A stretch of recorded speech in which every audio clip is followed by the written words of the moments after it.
now. Welcome, everybody. This is the Culture Mastery and Culture Me collaborative webinar on doing business with Ireland. You're here because you want to learn how to avoid cultural mishaps when working with the Irish.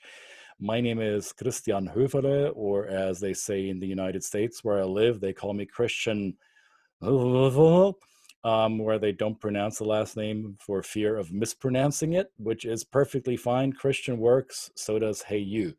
With me today is my co-conspirator, collaborator on the Irish side, the founder and mastermind behind Culture Me, Mr. John Lee. Welcome. Thanks for having me, Christian. I am so happy that this works out for you and me at the same time. Excellent.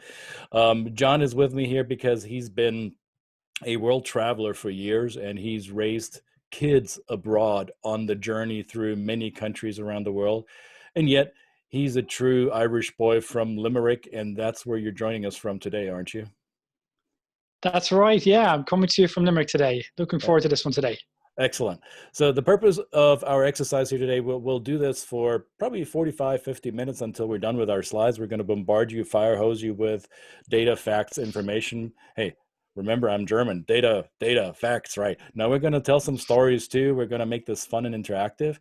If you want to chat amongst yourselves, we highly encourage you to use the chat function in your control panel somewhere. Use the chat and make fun of us or each other, crack some Irish jokes, however you want to do it.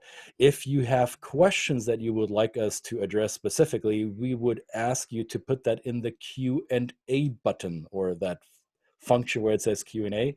We'll make that a preference, okay?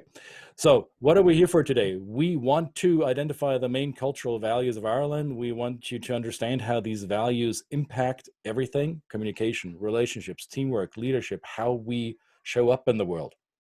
We want you to develop an understanding of how these dynamics, these cultural dynamics, influence our business practices. Remember, we call this doing business with Ireland. And we're going to show you some tools and strategies how you can improve your work and how you can go about becoming more successful in your business dealings or your social interactions, which are quite important in Ireland, as you will learn, with the Irish in Ireland.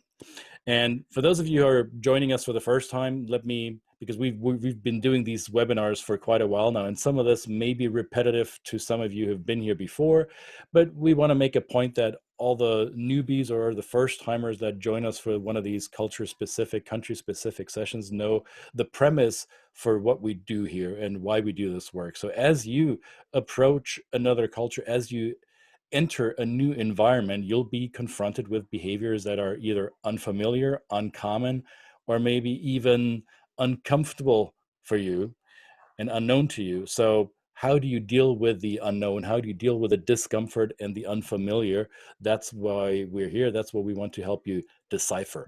Because none of us see the world as it truly is. We typically see the world through our own eyes, and our perspective tends to be limited by our own generalizations and distortions and deletions that we do with our human brain. And we look at the world through a certain lens that may not always be the truth for those who are in that world. So as you enter Ireland with a foreigner's point of view, you may come with a pack of biases and prejudices that you may have picked up over your lifetime about what the Irish are. And maybe some of those are true.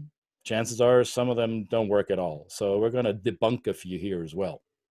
So why is this important? Why does culture matter at all? Because without culture, we don't function. So I like the analogy of culture being the operating system of our human existence. So if you look at our bodies, that's the hardware, that's like your computer, your whatever device you use.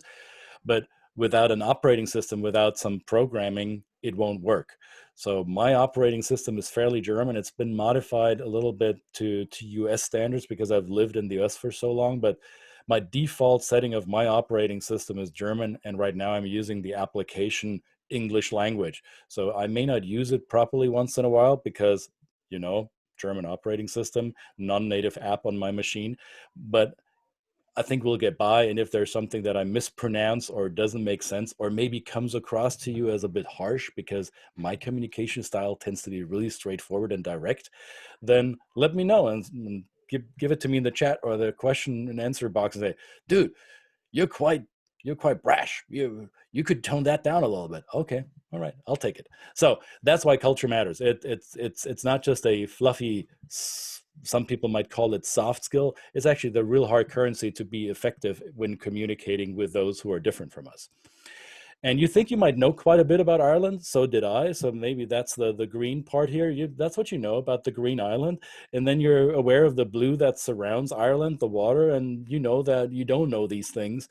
But let me tell you, the Irish flag also has an orange piece, and that's probably what you don't even know that you don't know. So be aware that there are blind spots. And we're we will shed some light on blind spots today. But before we do that, I am curious. I want to hear from you. And John and we want to hear from you. Have you worked with Irish people before? How comfortable are you when working with the Irish? And what is it that you want to take away from this session? Let us know. So I'm looking in the chat box and I see that someone is just kidding. All right, that's somebody with an Irish name that I actually know, Joe. All right, Joe is kidding about, can you let the Irishman speak? Well, yes, I will let the Irishman speak, Joe. Funny man. See, and here we go. This is already a great case in point. There is some Irish humor happening already here. So it's kicked off already. It's kicked off already. We're off to the races, mate. So I'm still curious. So if you want to share this now, perfect. Let us know, what are your biggest challenges when working with the Irish, or have you had challenges? And if you're not willing or able to do that right now because something prevents you from doing that, there'll be an email and a phone number at the end. You can reach out to us directly and we can discuss this not in the open. But here, Brett from Australia via Chicago is asking, Ireland was one of the most comfortable places to visit, even though it was a long way from my home country of Australia. All right. Sounds like you didn't have a challenge, Brett. Suzanne or Susanne from Texas via Germany asks, I have one regular client in Dublin and I haven't really encountered any challenges so far. I heard from one American who regularly did business with Ireland that he found them to be extremely slow. John, what do we say to that? God, they're controversial. I'd like to hear more on that one. Susanna, let us know how they find them slow, because as you'll find out, the Irishman, when I let him speak, Joe, you'll find out he goes faster than I do. All right. Terminology. See, here Joe has some constructive things to say too. Joe says, terminology seems to be the biggest challenge. For an example, I'm an appraiser here in the US, but a valuator in Ireland. Apartments are not for rent, they are for let. So different linguistic expressions. All right, great one. The different linguistic nuances, absolutely, yeah. Right.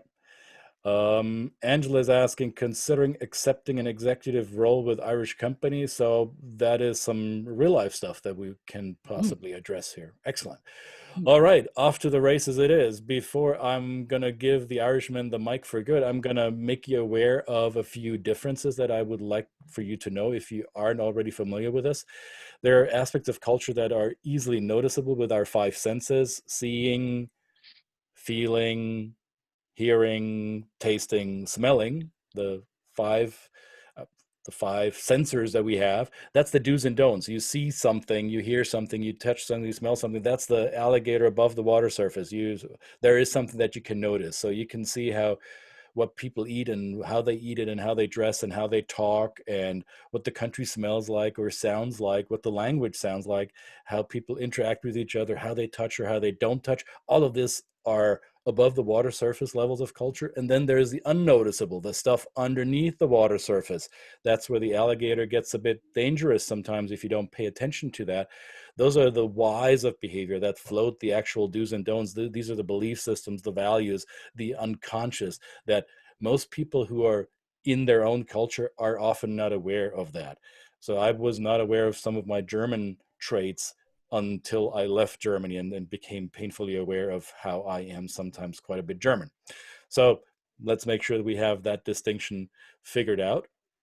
Sandra is asking, she's had an Irish CEO for 10 years with no noticed impacts and no notice being the operative word here, but would like to learn more about any unnoticed differences in business practice and personal interpretations. Awesome. Thanks, Sandra. Well, let's get to that. And I would like to hand it over to John, because I think John and I are pretty much in agreement that without understanding some of Irish or Ireland's history, we don't understand why the Irish are the way they are today. So, John, take it away. Walk us through this.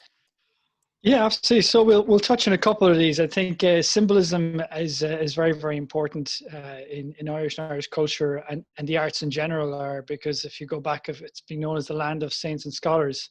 But what you see here in some of these symbols is a mixture of art and religion. For example, in the middle we see Saint Patrick, patron saint of Ireland, arrived about 1500 years ago. And to the top left, you have the shamrock, and the shamrock was kind of, for St. Patrick, he saw it as a symbol of Ireland, and you've got the symbol of the religion as well, as seen as the Holy Trinity. But then these beautiful symbols and artifacts that we have as part of Irish culture, like for example the claddagh ring, or that's the right to right of the shamrock. And in this case here, you've got the claddagh ring was a beautiful piece of ornament of jewelry that had three symbols to it. The hands meant friendship, the heart meant love, and the crown meant loyalty, for example. And then in other parts of it as well, we see, for example, the Irish harp. And one of the things that many people will tell you who've been to Ireland is the importance of music in Irish culture. So these symbols have been a very, very important part of our culture going back literally over 1,500 years. Now, I would like to place some emphasis on something that maybe some Irish people are trying to avoid, but then again, I already prefaced it. I'm German. I don't mind being super direct and go to where maybe some pain points are. So we see here on the right top, we see Elizabeth I, Queen of England, Yeah. and underneath her we see Oliver Cromwell, two, let's say, very controversial figures in Irish history, and the influence of the English over Ireland. How has that shaped the Irish mind, John? Well, yeah, it's been fascinating, because you've had for pretty much 800 years where Ireland was basically subjects of the monarchy, basically, and so you had, I suppose, 800 years where Irish people, let's say the people who are native to the land, were basically in very, very poor conditions in a lot of cases. They were not, basically the country was run by the English, I guess. And in some cases, there was many bloody wars over many different years. And it really wasn't until, the Republic of Ireland was founded back in the 1920s that we came to this transition point where Irish people were able to find more of their identity. And really only in the last 30 years since the peace agreement in, let's say, with the Northern Irish Accord, that there's been an equilibrium, a different dynamic in the relationship, which has been accelerated again further by Brexit. But Right. if you look back at these historical figures, they're definitely controversial figures, but also part of our history, a part of our identity, who we were. And I guess that it's important to understand that when you understand the dynamic in more recent years, I guess, more recent decades. Would it be safe to say years then? Would it be safe to say then, even though Ireland has a centuries old cultural tradition, the contemporary country of Ireland and the self image of people in Ireland is is that of a fairly young nation, of a young national identity, culturally old, nationally young? Would that be fair to say? Yeah, I think that's a very, very, that's a great point, because there's such a deep history, to the art, to the culture, to religion. St. Patrick came, I think it was like in the 5th century, if I'm not mistaken, and brought religion to this country. But you're absolutely right that as a nation, it's a very young nation. It's a very kind of an up and coming feel to it in many ways. And despite the fact of this long history, on the other hand, you have this short period where it has been a separate country. I think probably I would say it's only in the last kind of 20 years that it's really come into itself in the world stage, both in terms of its diplomacy, in terms of its identity, in terms of Irish businesses making their mark in the world stage as well. But I think it's a great way of putting it. Well, and we cannot ignore the dire times in Ireland, which to many people here in North America is the biggest connection that they have to Ireland, was the Great Famine, the potato famine that led to a mass exodus from the island to many other parts of the world. Can you share a little bit of context around that for us? Absolutely. So, I mean, at this stage now, Ireland is basically being run by English appointees, and many Irish people are, let's say, manual laborers working on farms and peasants, and a big part of that diet was actually potatoes. And what happened around the 1840s is potatoes being a huge part of the Irish diet, all of a sudden there was a potato blight and the crops were completely destroyed. And so you had a country at the time had about an 8 or 9 million population, and literally, half of the population literally had to either emigrate or passed away because of this. It was extremely difficult times. And that's So this. that's The etched. numbers. The numbers are still that way, right? So it was 8-9 million back in the middle of the 19th century, and today the Republic has what, less than 5 million, right? The Republic, exactly. The Republic, the island of Ireland is 6 million, and the Republic of Ireland is about 4.9 million. So it didn't really recover it's to those numbers of the 1800s, right?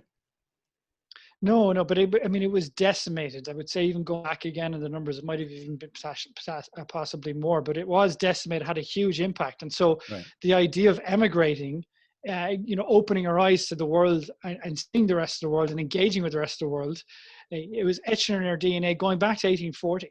And these collective waves of immigration we've had in the last, let's say, 50 years, for example, it all tracks back to then. And so that's one of the reasons why, for example, St. Patrick's Day is celebrated so much around the world, because very much this period of the famine where Irish people had to go emigrate around the world to Australia, Canada, US, and beyond. Right. And that's why, Sandra says it here, you almost took the word out of my mouth, Sandra. That's why you find a lot of people of Irish descent here in North America. You find a lot of people of Irish descent in many cultures, whether it be Australia, New Zealand, Canada, South Africa, but also throughout Europe. No matter where you go, every European city that I've been to, you find an Irish pub somewhere, usually started by an Irish person, right?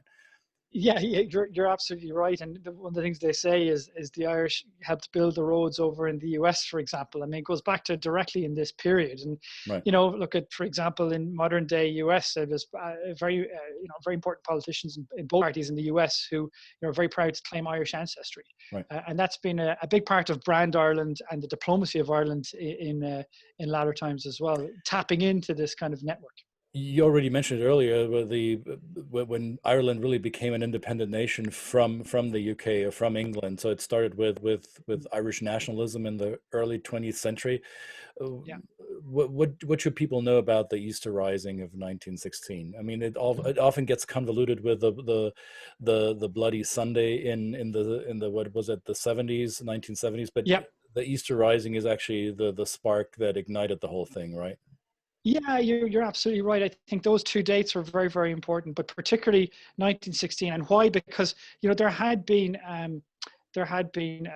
people taking up arms against the English, Irish people in the old Irish Republican Army, not comparable to the IRA we know today, for example. But back then, this was kind of a turning point where people saw that the leaders of the Irish Republican Army at the time, the Easter Rising, they were basically shot dead, and it was a kind of a moment in time where the whole public body, the body politic and the public around Ireland at the time, kind of as a sea change and shift in looking for independence at that stage, and that gave the momentum to a couple of years later to what happened. And I find it interesting because these pictures are fairly current, right? These are murals on the sides of houses in Ireland today, right? And these are maintained and upkept.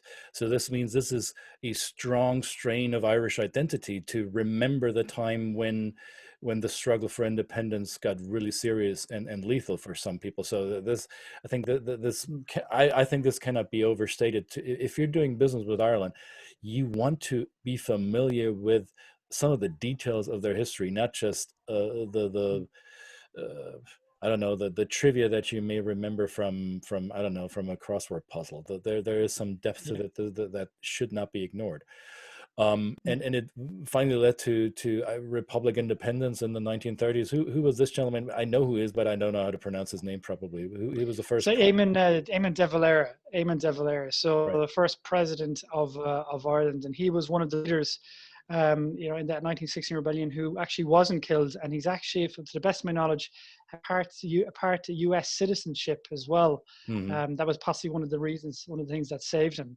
But an extremely important person at that stage. And he had his flaws later on. He was quite, from an economic perspective, more inward looking, let's say. But at that time, for Irish, let's say, independence, a real critical role that he played in helping get to the point where, Right. by 1922, we could move to the next stage. Angela's asking if you could repeat his name, please. Eamon de Valera. Mm. Valera. There we I go. can type it in the All chat. right. Now, he also, I think he was one of the people, the Irish leaders who was instrumental in keeping Ireland, the newly founded republic, out of World War II. So that I think is something that helped the country in its development as a young national identity, right? However, yes, go ahead. Yeah, so a big thing for that was that there was a lot done to anything, in many ways, try and just carve out a neutral niche. Don't be aligning with for example, with the Brits, for example, carve out a neutral niche and try not to get involved in wars of any kind, basically. And that neutrality continues to this day. Right. However, the neutrality didn't happen on Irish soil amongst each other, right? So we talk about the Troubles as a fixed term, and most people might remember, oh yeah, this was when the Protestants in Northern Ireland and the majority Catholics in the rest of the island were fighting against each other. I know this is a touchy topic, but oversimplified, what happened? So what happened is that in the early 1920s, the Republic of Ireland was created. So you had the island of Ireland, and what happened is that as part of the agreement, you had split the island in two, which, looking back, was not ideal and has caused challenges in more recent years. For example, look at Brexit. But for example, at the time, the idea was to have, for Northern Ireland, had quite let's say a heavy percentage of Protestants, for example. So they carved out Northern Ireland would remain part of the UK, be called the UK Northern Ireland, and then the Republic was carved out as the Republic. But what happened then at that time, the challenge is that in the early 1970s, there was quite a lot of discrimination against Catholics. They were seen as second-class citizens. With the network and everything you had going up there, the police was run by England, for example, by the UK, and the challenge is that Catholics were really being heavily discriminated against, and there was a number of protests, and one particular case in Sunday was a peaceful protest, and what happened then at that particular protest is there was severe, the British Army. At the time, they took out severe actions on the protesters, and it was something that became a big part of a turning point in the Troubles. And what happened is that up until that point, there had been outbreaks of violence, but in general, the movement was primarily peaceful to a large degree. But at that point, that was the point where the people up in the Northern Ireland said, look, if we cannot resolve this, by peaceful means, the Catholics, I would say, that's where it accelerated the push towards violence, and it acted as a huge recruitment tool for the IRA at that time, which caused a huge amount of devastation afterwards. Yep, and I think it behooves us to mention that the fact that there were Protestants on the island is because the English allowed English Protestants to settle on the island, right? So it was usually Northern English or Scots who were Protestants who were given land by the English crown, say, well, you feel free to settle here. These are our lands too. So this was almost a religious precursor to a war in a way. So there was a political motivation behind all this, and it finally erupted in the 1970s, 80s. So as someone who grew up in the 80s in Europe, I have a vivid memory of watching the news and popular culture that influenced the way we grew up as teenagers. We all listened to U2, right? We all know those. We could sing along in any stadium to Sunday Bloody Sunday. This is not just something that affected Ireland, it affected a whole continent, because we were afraid, or many Europeans were afraid, that these violent nationalist tendencies would erupt further. We had similar terror groups in the Basque Country in Spain with the ETA. We had the RAF, not the Royal Air Force, but some communist terror group in Germany. They all were aligned with each other somehow in a fight against what they considered to be injustice, right? So how was this resolved in, I guess, in the mid-late 90s, right? That's right. Yeah. So if you think of it, this Sunday Bloody Sunday, it accelerated. It was at the point where it led to a huge amount of violence and challenges, and accelerated both sides the violence. And it wasn't until the mid '90s that there was all of a sudden a peace accord, the Good Friday Agreement, that led to a new dawn in Northern Ireland and the Republic as well, where things would be managed differently, and Right. there would be more equality on both sides, and both, let's say, both cultures in the north and both identities had a Mhm. chance to really be part in a shared future.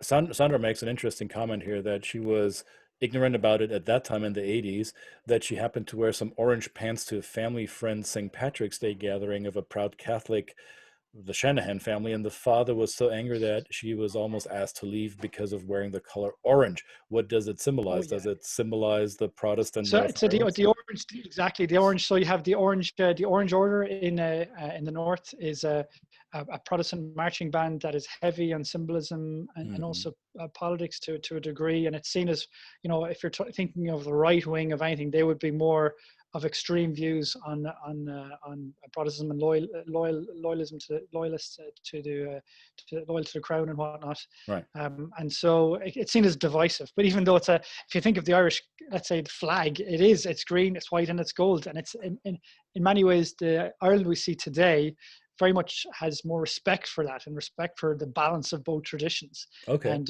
who knows where that leads in the next 20 years. All right. So you mentioned it earlier, and I think it's worth putting a little Sharpie yellow marker under it, that Ireland today is partly what it is, or it has the stature because it's so deeply embedded and involved and engaged in European Union. How do you, as an Irishman, see Ireland's involvement in the European idea? Well, they have played such a critical role in Irish identity and the success of Ireland Inc. If you think of it, Ireland joined Europe, to the best of my knowledge, in the '70s, and really it was a moment to redefine what Ireland means and Ireland's relationship with the world. Because previous to that, it had been so tied to the UK. So even despite the fact it was a young country that became a republic, it was still hugely reliant on the UK as an export market. But becoming part of Europe then, and everything that the common market represented, it opened up so many economic opportunities, but also strengthened the cultural ties. And if you look at it now today, there's many Irish people in very influential positions in Europe. So you see in Brexit negotiations, for example, the critical role that Ireland has played within that. I Right. think Europe has been so important from that perspective. Right. So what did it mean when the the neighbors to the east decided, hey, Europe, we don't need that anymore. Let's leave. Did that change how Irish people thought about Europe? Well, if luckily, fortunately for the last 20, 30 years, Irish people have had very favorable attitudes towards Europe. I think in the UK it was different because the press in particular was very anti-Europe, and certain elements of the Conservative Party in the UK were. But over in Ireland, it was very, very different. All the Mm. main, parties were very, very pro-Europe. The Irish people were very pro-Europe.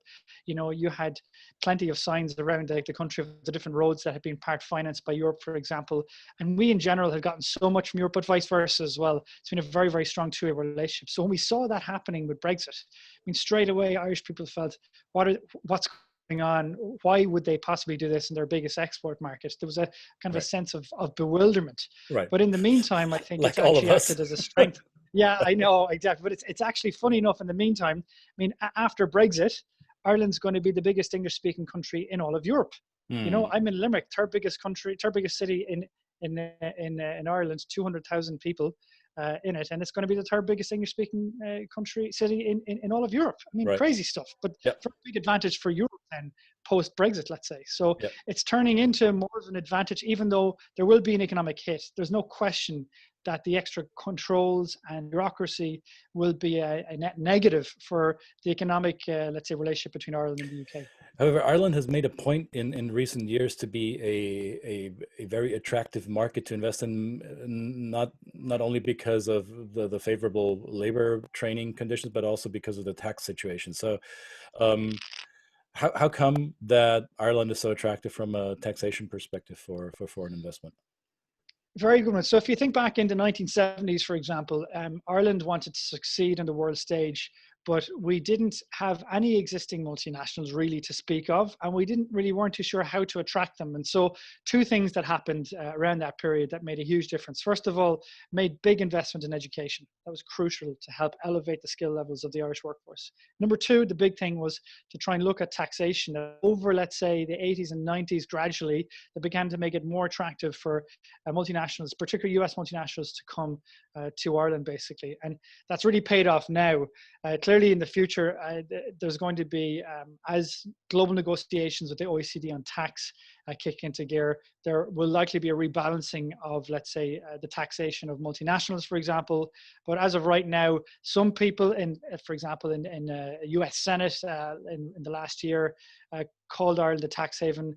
Ireland would say it's absolutely not. But at the same time, the lower taxation rate is definitely an attraction in the likes of, for example, the Netherlands and Ireland and a few others. And it's important for these small countries to have that flexibility to be able to make it attractive. But I think going forward in the future, it's definitely something that in the next 20 years will have to evolve somewhat.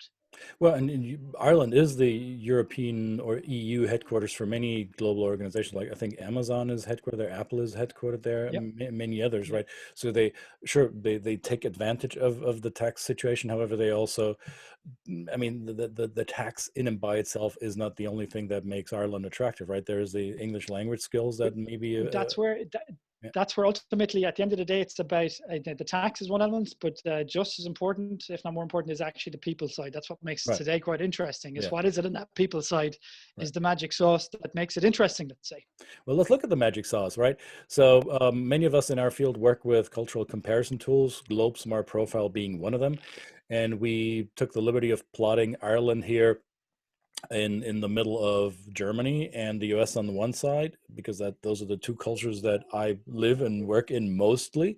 And I thought let's bring in some balance in Asia and South America to give you a little bit more texture around this. So I'm going to walk you through those 5 measurement units, the dimensions, real quick, what they mean, and then I'm going to ask John how much he agrees with this, because let's keep in mind when we compare national cultures with each other, there's always a bandwidth of variety within. So oftentimes you would probably find more difference within a country than between two countries. So let's not overgeneralize here. Let's look at this as a guideline that can help us understand certain behaviors, but it's by no means the be all end all tool to explain those differences. So first one, independent versus interdependent. How do we see ourselves?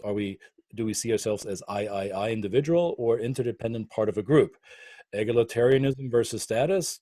Is the hierarchy flat? Are we all the same, or are we in a pyramidic structure and other people have more power and influence than others? Do we like risk? Are we comfortable with the unknown, or do we prefer to have certainty before we can move ahead? Do we communicate in a very direct manner or a rather indirect between the lines kind of manner? And finally, what's more important, the work that we're doing together, the tasks that we try to accomplish, or is it more important to have a relationship with the people that we are trying to work together with? So you see how Ireland is plotted here in that in that purple line. So how much would you agree with those major trends? Would you say that the Irish are fairly individualistic, not quite as individualistic as the North Americans, but still more? Yeah, no, I think in general, I would agree with this profile. I think it's a great starting point, but I think the context around it is very interesting, because for me, I kind of describe the Irish, and maybe part of the success is the fact they're like almost cultural chameleons. So on the one hand, why their natural state is to be quite independent, quite to be looking at their individual individual path in life, individual path to success in a company or whatnot. At the same time, the Irish people can also be very tribal, like witnessing the sports teams or whatnot, or the success of a group, for example, is very important. The cultural DNA of a group, of a team in work, for example. So I think in general, very much individual focus, but at the same time tribal as well to a degree in certain aspects. All right. So power distribution, would you agree that the Irish do not like a big distribution of power, that the hierarchies are, maybe tolerated to a certain degree, but we're all a bunch of lads and we all try to do the right thing? Yeah, no, I think absolutely. I think it's very much the egalitarianism. Not people not being above their station. We would say in Ireland, Hmm. being able to call people by their first name is important. To give an example, Right.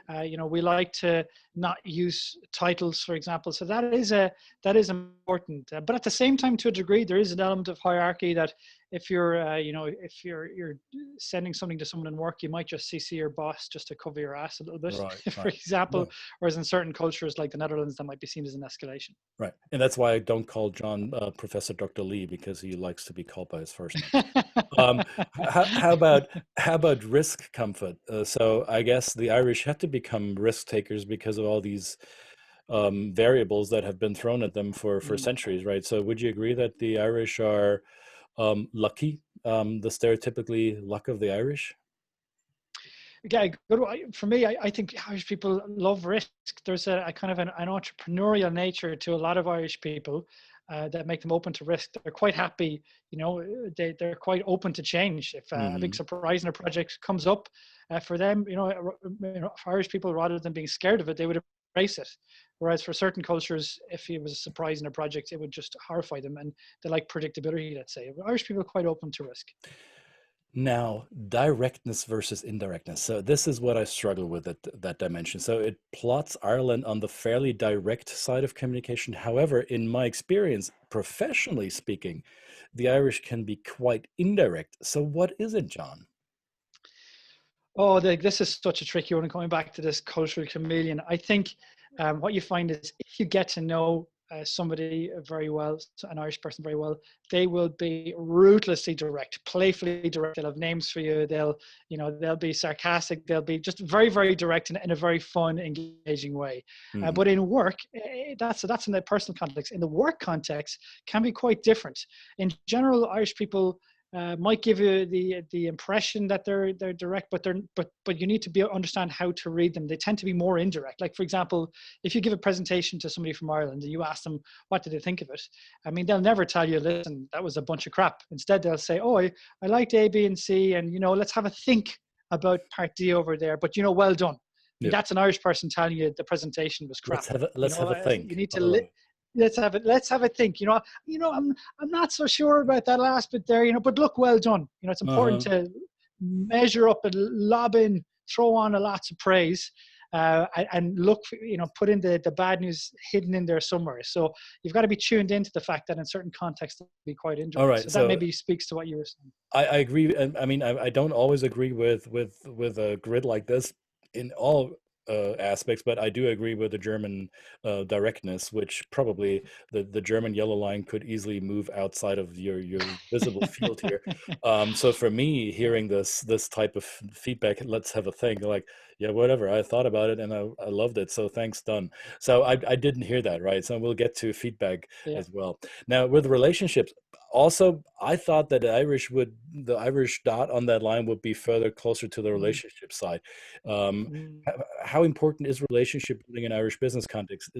Does that change whether it's a social interaction or whether it's a professional interaction? Yeah, it does to a degree. I mean, in general, Irish people, relationships are extremely important, whether it's doing business or in personal life. It really is really critical. I think in work, it is fair to say, per the graph here, that in work, they tend to be quite task orientated. It's one of the successes, one of the reasons why Irish, let's say US multinationals come to Ireland, because Irish people are very hardworking. They get work done. They're very task orientated. But then come 5 o'clock, hey guys, Christian, you coming down to the pub for a pint? Right. Let's get to know you. I want to get to know you outside of work, because if I get to know you outside of work, I'll be able to work with you better inside work. We'll be able to So build that trust. if you refuse that, A, because you don't drink alcohol or you're not into pop culture, or for whatever reason, if you think, no, I want to go home, I have my work day and now I'm going home to the family. So if you don't follow that invitation, will that hurt your relationship building? How many It chances do will I get? it will absolutely hurt you. I mean, I don't care if you've got your right leg hanging off you and you've broken your left arm and your neck is in a brace. You're going to the pub There's or the always cafe or straws. whatever. Exactly. Right. You've got just the no excuse mentality. And by the way, you might have planned everything for every evening for the next month, but you'll all of a sudden get an invite at 1 minute to 5 to go to the pub at 5. You just drop everything, just go down to the pub. It will massively help you. It'll be the glue of the relationship in work after. So don't So miss it, out on that opportunity, so because it if you might say no to it, you sound, might get it. casual, but it's not. It's not. No, it's not. And don't get me wrong. I mean, if you don't have to go every single time to the pub, and it's not like you get invited to the pub every single day. Typically, though, on a Friday, the team will say, "Hey, Christian, you coming down to the pub for a pint?" And it will just be maybe 1 or 2 pints. That's all it would be. And And if I don't get me don't wrong, drink you can beer, have if the I don't odd drink time. You can, alcohol, if you well, we've got good alcohol-free beer as well in Ireland. But I think it is important to the effort, to be seen to make the effort. Again, you don't have to okay. go every time, but I think it is important to make the effort, because otherwise you'll be outside the loop. Who pays? We work on rounds, very, very strict rounds. We mightn't say it, we mightn't show it, but if you miss out on a round, your Hmm. card is marked. Oh, okay. Honestly, it's seriously insulting. If you miss out on a round, Hmm. if you go Dutch on us and you try to skip one, well, we've got your card marked, and that is a serious cultural insult. But that's a sign of group orientation, right? You pay for a whole round. You don't pay your own drinks, and everybody pays their drinks, so you pay for So yeah, everyone. you pay. Ideally, you pay around. So if you're going with a group of, let's say, 5 people, you guys might all decide to go on a round. Or else, what you could do is pick a colleague and say, "Oh, I've got a friend called Jim here. I'll go for a round at Jim or with Sarah." It might be 2 or 3 of you. That's fine. But as long as you have a round and you stick to it, and you make sure, if you've got 3 people in the round, you have 3 drinks, and make sure you look Mm. after each other. And again, that's part of the group orientation. The tribal nature. Everyone looking after each other. And if you break that round, it might sound like a small thing, but it's enough of a thing that could get under the skin of an Irish person.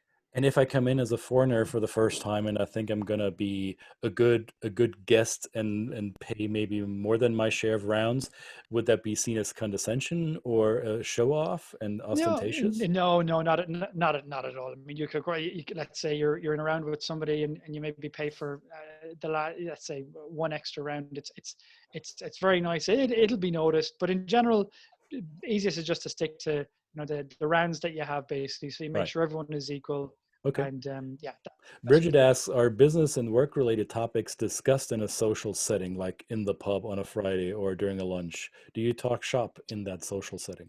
Yeah, we do, but it's all about the timing of when you do it. Like, you don't go to a pub and within the first half of the first drink, go straight into a debrief of the week's work and everything, and what's the task we've got to do and what's the agenda.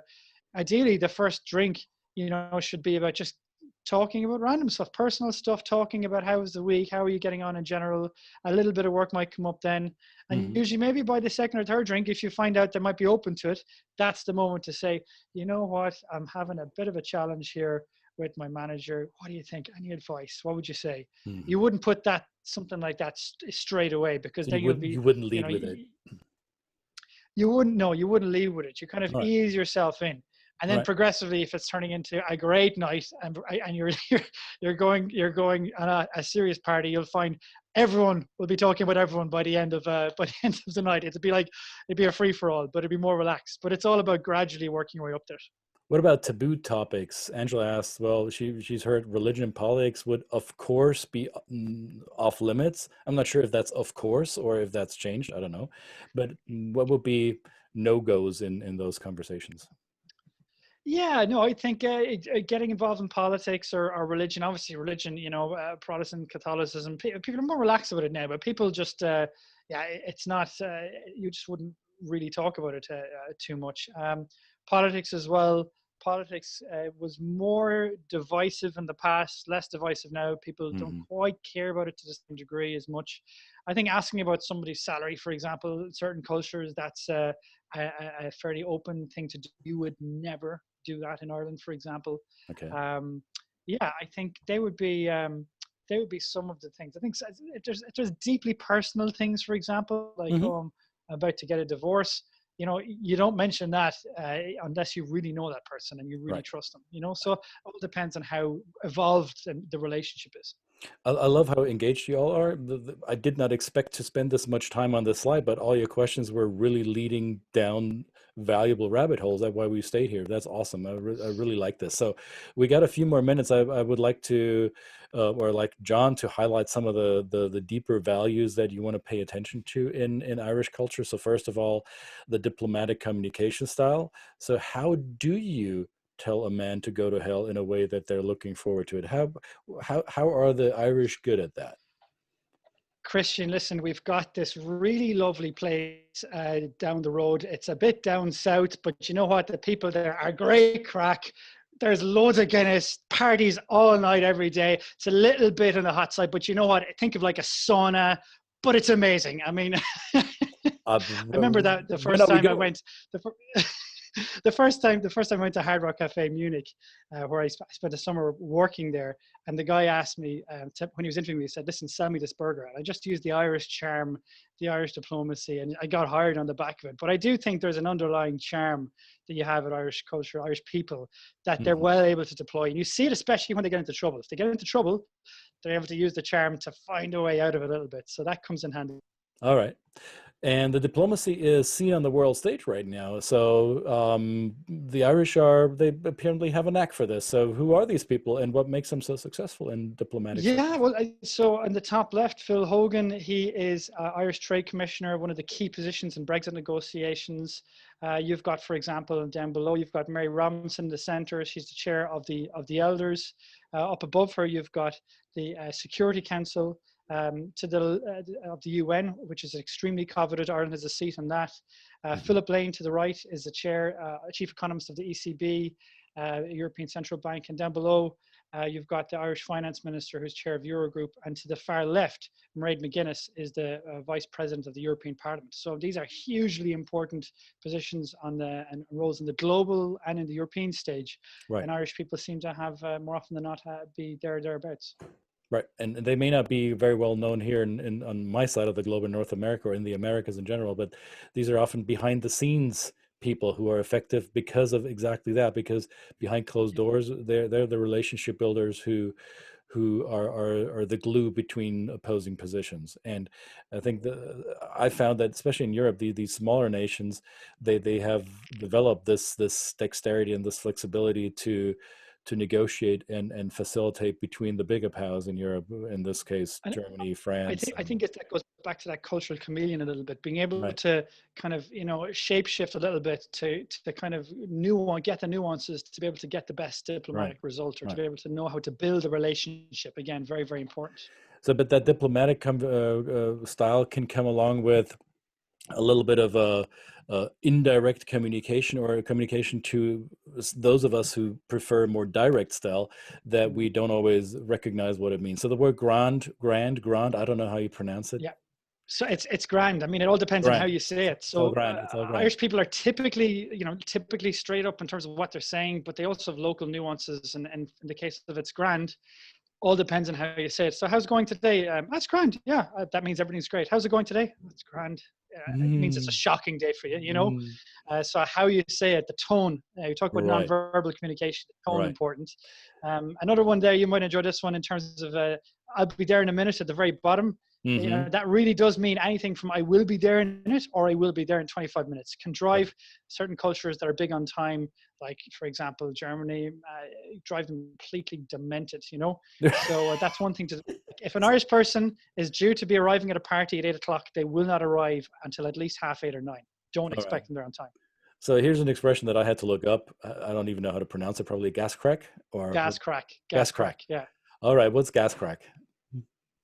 Gas crack is somebody, you're in the pub and they're telling a brilliant story. It's really funny and you laugh your side off and you say, listen, you are gas crack, or that was gas crack. There's a way of saying somebody that was great. They were great fun or very funny, for example. Yeah, it's definitely typically one you'd only see in Ireland. All right. Good. Joe, I see a question. We'll get to that in a second, so stay tuned. So other factors that you want to consider when you're dealing with Ireland, cultural influences that matter to this day. So Well, Catholicism, I obviously, think what you still see is, important. Yeah, well, Catholicism, for example, was massive. If you'd come to Ireland 30 years ago, the Catholic Church ran the show pretty much. A Mhm. hugely important part of life here. Just like Boston Much in less. the US. Yeah, yeah, yeah. So, but much less so now today. Ireland's become much more liberal, much more open-minded, much more multicultural, for example. And just to give you one simple example of this, you had the previous Prime Minister, Taoiseach, Leo Varadkar. He was a gay, half Indian, half Irish person. So, you would never have had that happen in the 80s, for example. Just wouldn't have happened.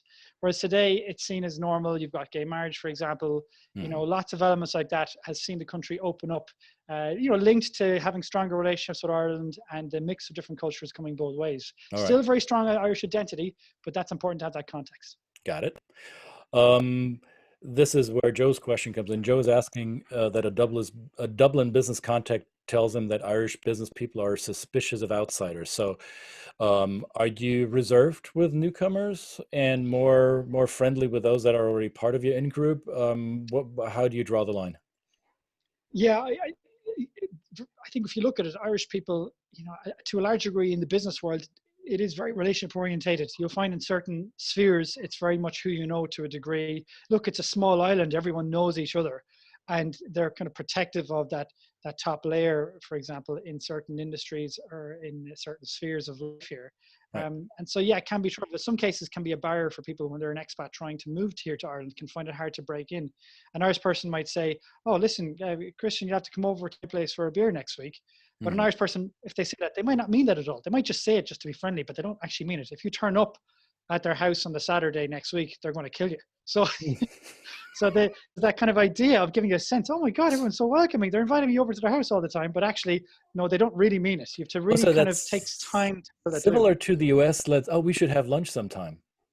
The 100%. Yeah. All right. So how do you 100%. break into that? What would be the best way to engage at a more personal level with an Irish person if they're only casually inviting you or I think special interests or sport is critical. That's what I used when I went to the Netherlands, helped me, but vice versa here in Ireland, for example, if take a sport or special interests, or it could be art, it could be singing, it could be, playing tennis, and join the local club, and you'll find that will be a great way. People are more, again, going back to this tribal element, people are much more relaxed when it's in a certain sphere where people are sharing the same interest. Right. And it kind of brings down the barriers a bit. Whereas under normal circumstances in work, for example, people tend to have the barriers up, especially in work. And maybe it's only when you get to have a drink with them after work, they get to kind of break down the barriers a little bit. So once you do work with them, once you brought down some of the barriers and you're interacting with Irish and you have to give feedback, you already gave us a little bit of an example. You reminded me of this. You said it's a 6-to-1 ratio of praise versus constructive or negative feedback. Is this the golden rule for Irish, or are there circumstances where you can be a little bit more straightforward and blunt with giving negative feedback? Well, I think a lot depends on the relationship. If you have a very strong relationship where you've known somebody for a long time and you're good friends, you can be a bit more blunt. But in general, as a general rule, when it comes to feedback, Irish people tend to be more indirect. They tend to put in subtle hints. They tend to put in lots of praise. They tend to say a lot about what they liked, and they might put a subtle hint there of what they didn't like. Okay. And I think that 6-to-1 ratio, maybe for Irish people, it could be even 12-to-1, who knows? Oh, wow. Okay. But I think it is important, if you don't be too direct. If you're saying somebody is underperforming, if you're ruthlessly direct, you will destroy the relationship and you'll be no recovery. They'll just see you as somebody they can't trust. So that's an alarm. I think trying to find a way.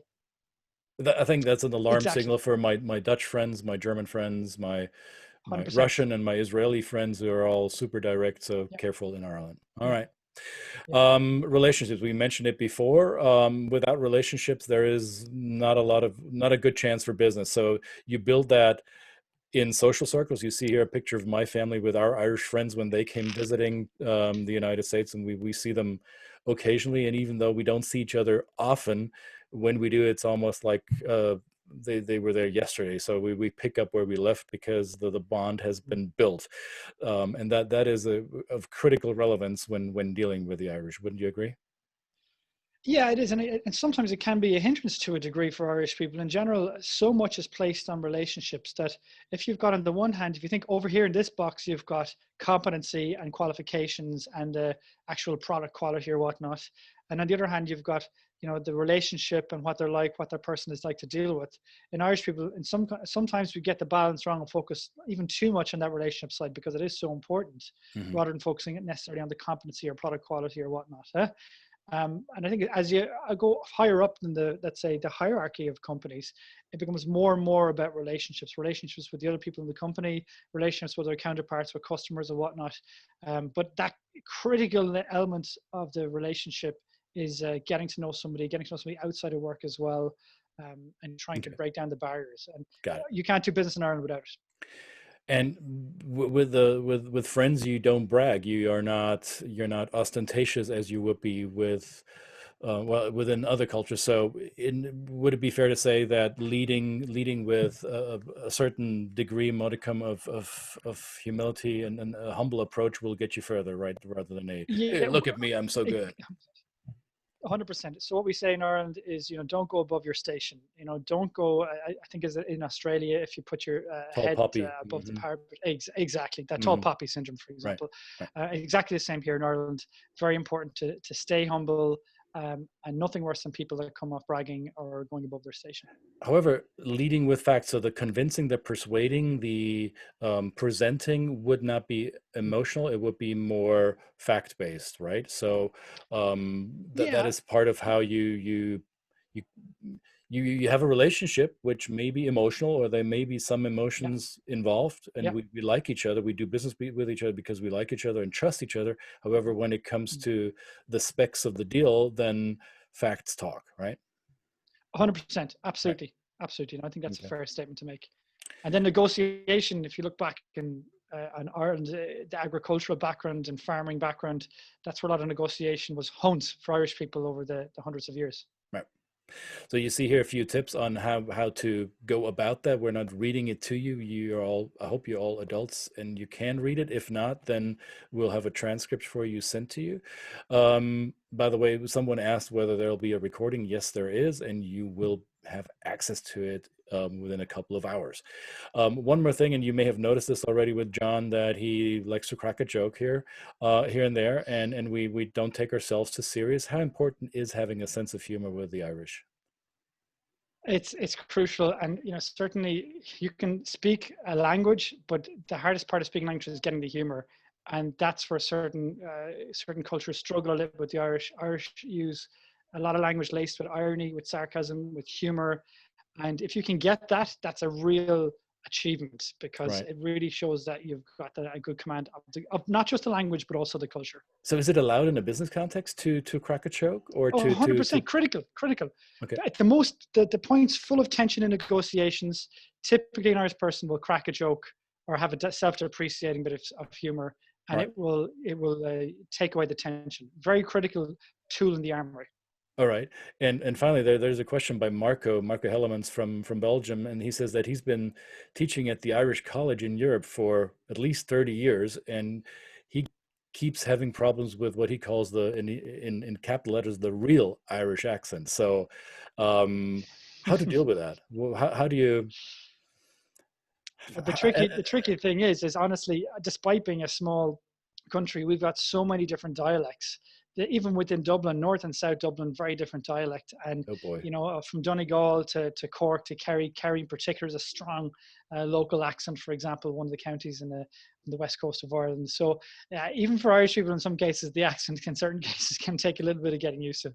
Okay, so it's not just us foreigners, it's even within Ireland you might be off put by some real accent. All right, good. That puts me at ease. Yeah, 100%. I mean, I Well, would say vice versa as well. I should speak too fast. You'll probably have noticed with this, I speak a million miles an hour. oh, you slowed down But Irish people, significantly yeah. from the speed that we had offline before. So yes, thank you. I remember watching the movie The Commitments for the first time in the late 80s or early 90s, one of the first movies that highlighted to me what Irish culture is about. Um, Yeah. I needed the subtitles. I could not. I really did. I'm And not surprised. my English was decent at that time, but I Yeah. without subtitles I would have been lost. All right. Thank you. So these are the values that we think you should keep in mind, because if you want to be successful in a global context, then doing it your way and insisting that your way is the right way will make it harder for you. So it's your choice how you want to do it. Tissues are on us if you choose to insist on your way. Otherwise, if you want to learn about another way, about the Irish way, or how to cross cultures effectively and efficiently, here's how you stay in touch with John and I. You see the email here, you see our phone numbers. Please remember, when you call John from abroad, that for those of you in North America who don't do a lot of international phone calls, wink, wink, make sure you use the right tool. So email works, right? And the websites are easy to find as well, because you see the domain name in our emails. That is also the name or the URL of our website. So we finished right on the hour, John. This was amazing. That's a rare thing for me, because I like to get trapped in rabbit holes. So we did that, and we ended on time. This is excellent. Well, Thank you. thank you very much, Christian. Really appreciate it coming on today, and thanks to everyone who tuned in. And we have one here. Did you see this? Greetings from Limerick. So there is someone with great. with a German sounding last name. So Valentin or Valentine, you need to shed some light on this. Are you of German language origin? Because your last name would allude to that. But she's greeting, or he, I don't know, he, greeting us from Limerick. That's awesome. Maybe she lives next door. You never know, John. Go outside and wave at her or him. For sure, will do. Thank you, everybody. And until next time, new webinars coming up very soon. Stay tuned. Thank you for your interest in doing business with Ireland. Recording will be on your way, and we'll share a few more tips and videos that we didn't even go into today, just to keep you entertained about the Irish. So thank you, John, for being available for this. Mic drop. I'm out. See you, Christian. Thank you.